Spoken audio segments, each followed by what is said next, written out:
Welcome to KBP stocks. तो हम लोग आज बात करने वाले JSW इस्पात स्पेशल प्रोजेक्ट के बारे में कि आखिर कंपनी कैसी है, सब कुछ जानेंगे इस वीडियो में। सबसे पहले तो कोई रिकमेंडेशन नहीं है, 60% आप फंडामेंटल रिसर्च समझ सकते हैं, इसके ऊपर 40% आप खुद से डालें। टेलीग्राम चैनल ज्वाइन कर ले और पसंद आएगा तो सब्सक्राइब करना चैनल को। चलिए शुरू करते हैं वीडियो को।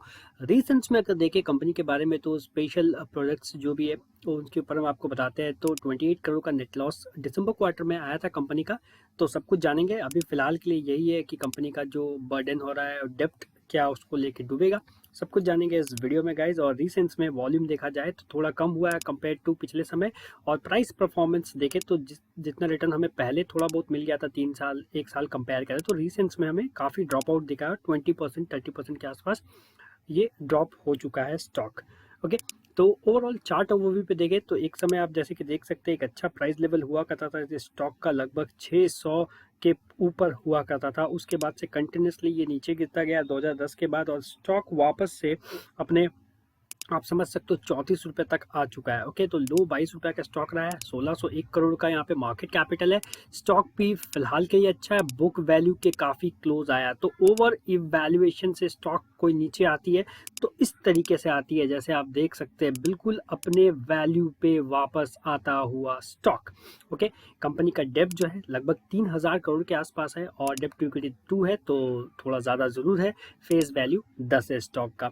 हालांकि अगर देखा जाए ROCE उतना अट्रैक्टिव नहीं है, बट ROE आपको काफ़ी अच्छा दिख रहा है 16.4 का।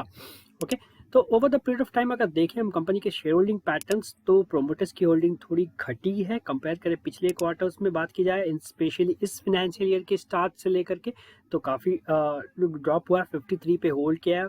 और उसके बाद FIIs की होल्डिंग थोड़ी घटी है, हालांकि पहले 0 थी लेकिन जून में 2.52% बढ़ा था और उसके बाद फिर कम होता हुआ दिखा।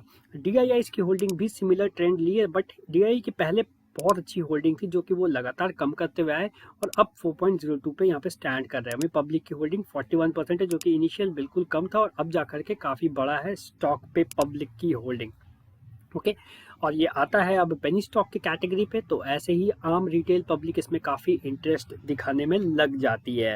इन सब के ऊपर आपको ये बात तो मैं बता देता हूँ कि इसमें जितने भी प्रोमोटर होल्डिंग 81% जो है वो फिलहाल के लिए जो है गाइस वो प्लेज की हुई है। ओके, तो वो आप दिमाग में रख करके आगे बढ़िए। ओके, प्लेज में बहुत अलग अलग तरीके की बातें चलती है, तो वो डिपेंड करता है।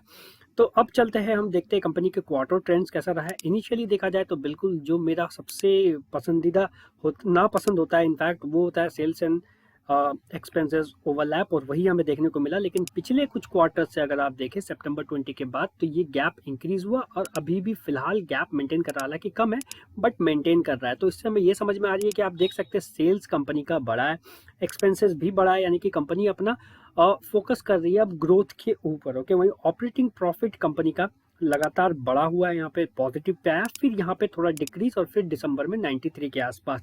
नेट प्रॉफिट -28 करोड़, जो कि अगर हम पहले से कंपेयर करें तो बेटर हुआ है। ओके, बीच में आपको 242 भी दिखा था, एक्सपेंसेस कंट्रोल जब हुआ था कंपनी का तो वो दिखा था, बट ये क्यों हुआ था ये भी हम जानेंगे आने वाले फुल चार्ट डिटेल पे। ओके, फिलहाल के लिए तो 28 आपको वहाँ पे दिख रहा है जो था उसका ओवरऑल और नेट प्रॉफिट। ओके, अब हम लोग देखेंगे 242। अब ये 242 क्यों आया सितंबर 20 में, इसके ऊपर नज़र डालिए, ये है अदर इनकम। सो इस नंबर को हमेशा से आप भूल जाइए। तो इसके अलावा कंपनी ने अगर रिसेंट्स में बात की जाए तो यहाँ पे एक पॉजिटिव आपको देखने को मिला था नेट प्रॉफिट, और अभी फिलहाल नेगेटिव आया है, बट आने वाले समय में मुझे लगता है अभी कंपनी ग्रोथ पे काम कर रही है तो आने वाले समय में ये बेटर होने वाला है, ऐसा मेरा मानना है। और आप भी अपने हिसाब से आप रिसर्च करके देख सकते हो। ओके, उसके बाद ईयर्स मार्च 2010 से देखा जाए तो कंपनी के सेल्स काफ़ी मिनिमम हुआ करते थे, लगभग स्टेबल ही समझिए आप, बट स्टॉक प्राइजेस कंपनी के काफ़ी ज़्यादा थे, ओवर वैल्यूड इसी को बोलते हैं सिचुएशन। अगर आप देखेंगे कभी भी कंपनी ज़्यादा ओवर वैल्यू होती है तो लोग बोलते हैं इस पर इन्वेस्ट ना करो, स्टॉक अपने औकात में जल्द से जल्द आ जाता है। तो यही हुआ स्टॉक के साथ भी, और इसका डेब्ट भी था, उस पर भी हम देखेंगे। वहीं सेल्स की बात की जाए तो रीसेंट्स में आपको काफ़ी अच्छा ग्राफ देखने को मिला और नेगेटिव जो लॉसेस है वो कंपनी ने अब यहाँ पे पॉजिटिव पे कन्वर्ट किया है। ओके, कैसे किया आप देख सकते हैं। यहाँ पे बड़े बड़े लॉसेस जो थे कंपनी के, अब वो वापस से यहाँ मार्च 21 में पॉजिटिव दिखा। हालांकि ये 388 ऑफ एक्स्ट्रा इनकम है, तो आप इसे अगर हटा देते हो तो या फिर से ये नेगेटिव ही दिखेगा, बट यहाँ पे आपको एक अच्छा चीज़ देखने को मिल रहा है। बट अगेन यहाँ पे भी आपको ऑपरेटिंग प्रॉफिट के बाद अगर आप देखा जाए गाइस, तो ऑपरेटिंग प्रॉफिट 355 था, तो यहाँ पे अदर इनकम ज़्यादा नहीं है, बिल्कुल नहीं के बराबर है। तो ये जो 3 क्वार्टर का समअप आपको यहाँ पे दिख रहा है वो काफ़ी अच्छा दिख रहा है। टीटीएम एक ट्रेंड दिखाएगा, और लेकिन ये जो है सबसे इम्पॉर्टेंट पैरामीटर, ये काफ़ी बेहतरीन मुझे देखने को मिल रहा है। मुझे कंपेयर किया जाए कंपनी के पास से, तो ये फाइनेंशियल ईयर कंपनी के लिए बहुत इम्पॉर्टेंट होने वाला है, और आने वाले 2 क्वार्टर में ये हमें समझ में आ जाएगा कि स्टॉक की दिशा किस तरफ है। तो जैसे कि हमने ईयरली में भी डिस्कस किया, अदर इनकम जैसे देखें, यहाँ पे अदर इनकम था जिस वजह से आपको नेट प्रॉफिट हुआ था, यही मैं उस समय बताने की कोशिश कर रहा था। यहाँ पे अदर इनकम नहीं है, बट स्टिल कंपनी ने सिर्फ 2 करोड़ का लॉस दिया, और ये अच्छी बात है गाइस, क्योंकि ऑपरेटिंग प्रॉफिट भी काफ़ी अच्छा इम्प्रूव हुआ है कंपनी का। ओके, बिना एक्स्ट्रा इनकम के, तो अपने वापस के जो ऑपरेटिंग प्रॉफिट है उस रेंज पे स्टॉक आता हुआ दिख रहा है। ओके, अब चलते हैं हम कंपनी के डेप्रिसिएशन पे, तो थोड़ा बड़ा है। इंटरेस्ट कंपनी जो है वो देते हुए आ रही है, और यहाँ पे बर्डन बहुत ज़्यादा था, यहाँ पे कम हुआ है कंपेयर किया जाए तो, बट यहाँ पे टीटीएम आपको स्ट्रॉन्ग दिख रहा है। तो देखते हैं क्या ये 275 278 के आसपास होता है, बट ज़्यादा बड़ा नहीं है डेप्थ, जो कि अच्छी बात है कंपनी के लिए। वीडियो थोड़ा सा लंबा हो रहा है क्योंकि ज़रूरत पड़ रही है मुझे कुछ कुछ चीज़ें बताने के लिए। शेयर कैपिटल देखें 996 के आसपास है। बोरोइंग्स कंपनी का कम हुआ है। ये समय था जब कंपनी बिल्कुल ऊपर से नीचे आ रही थी because of this penalised depth, और अब ये कम हो रहा है धीरे धीरे करके। समय लगेगा कम होने में, बट जैसे ये डेप्थ कम होता है गाइस, तो डेफिनेटली यहाँ पे हमें एक अच्छा ग्रोथ देखने को मिल सकता है। CWIP की बात की जाए तो यहाँ पे आपको 200 करोड़ के आसपास दिख रहा है। अगेन एक अच्छी पॉजिटिव से कंपनी के लिए, कंपनी के इन्वेस्टमेंट नहीं है क्योंकि वो खुद पे भी इन्वेस्ट कर रही है।